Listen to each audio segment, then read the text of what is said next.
الیاس قادری صاحب، آپ کو بھی معلوم ہی ہوگا کہ دنیا میں مذہب کے نام پر دھوکہ پہلے بھی ہو رہا تھا، اب بھی ہو رہا ہے، اور شاید یہ دھوکہ دہی کا بازار چلتا ہی رہے گا۔ بلکہ یہ تو شاید مذہبی تاریخ ہے کہ دین کا لبادہ اوڑھے ہوئے دھوکے باز لوگ ہمیشہ لوگوں کے احساسات اور نیک جذبات سے کھیلتے آئے ہیں۔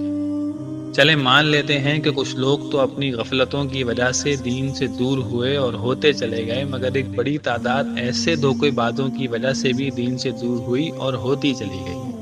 عمل کا میدان خالی ہوتا چلا گیا، مسجدیں ویران ہوتی چلی گئیں، اور جو لوگ رہ گئے وہ گفتار کے غازی تو بنے، کردار کے غازی نہ بن سکے۔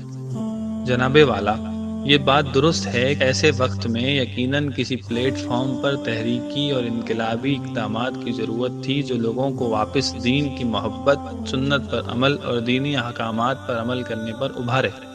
مگر اس کی بات تو وہ کرتا اچھا لگتا ہے جس کے پلے ظاہری طور پر کچھ ہو، کیونکہ ہم نے تو یہی سنا اور دیکھا بھی ہے کہ اس دنیا میں بڑا کام کرنے کے لیے پیٹھ پر کوئی بڑا ہاتھ اور جیب میں بہت کچھ ہونا ضروری ہے، ورنہ سب باتیں باتیں رہ جاتی ہیں۔ اس وقت آپ کے علاوہ بھی تو مسلمان اس دور میں موجود تھے، ان کے کانوں پر تو جوں بھی نہ رینگی۔ ہاں، علماء و مشائخ نے دین کی اشاعت کو سنبھالا دیے رکھا، مگر پھر بھی انہوں نے دریا کی گہرائی کا اندازہ دونوں پاؤں ڈال کر نہیں کیا، بلکہ اپنے وسائل پر نظر رکھی اور اس کے مطابق کام کا عزم کیا۔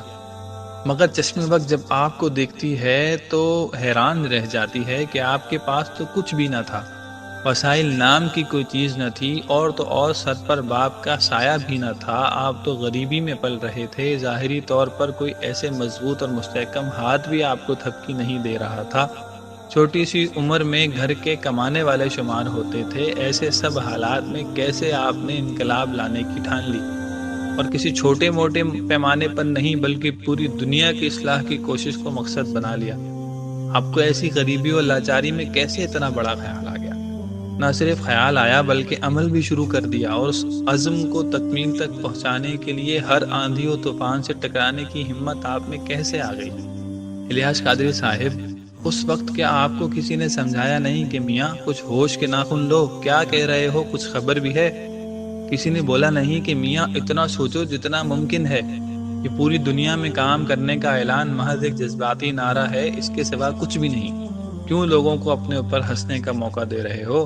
آخر وہ کون سا جذبہ تھا جو آپ کو اس بے سر و سامانی کے عالم میں بھی قرآن و سنت کی تبلیغ کے لیے پا پیادہ دور دور تک جانے کی ہمت دے دیتا تھا؟ یہ ایسا جذبہ کہاں سے آیا تھا جو لوگوں کی حقارت بھری نظروں کا سامنا کر جاتا تھا، لوگوں کی جھڑکیوں تانوں کو بھی برداشت کر جاتا تھا، مگر اپنے مقصد سے ایک رتی برابر بھی پیچھے نہیں ہٹنے دیتا تھا؟